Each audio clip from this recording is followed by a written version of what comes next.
Nazdar lidi, vítejte do mého prvního Minecraft videa Past na blbečky.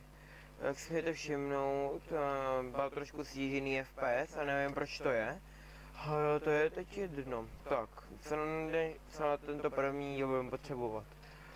Kámen, nášlapnou desku, perlešuplej neboli a dveře, nejlépe železný, aby to blbeček nemohl otevřít. Já to budu muset ukázat na sobě, protože tady nemáme žádného blbečka, protože se mi to nechtělo dávat do serveru a tím si zničit zbytečný výkon. A jelikož je teď bouřka, tak očekávejte s tím, že mi to může... No to je jedno. Tak. Si to musíme postavit. Takhle. Tak. Ne. Dobrý. Takhle.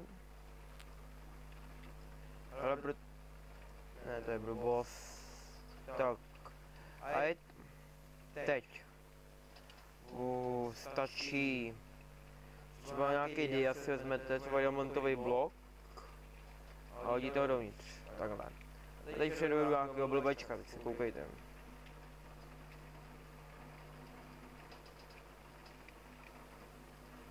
A nevím, jestli to bude takhle dobrý, no ale budíš. Jej, diablok, jej! Ježiš, čekejte, se nepovedlo, takhle přijde, znovu, no dobrý. Takhle přijde, vezme, máme chycenýho blbečka, ale ještě se zapomněl, musíte to takhle nahoru uzavřít. První video je vždycky trapný. No dobrý. Tak tedy znovu. Máme to ještě toleranci, dobrý. Blbeček přijde, zamkečenej a neuteče.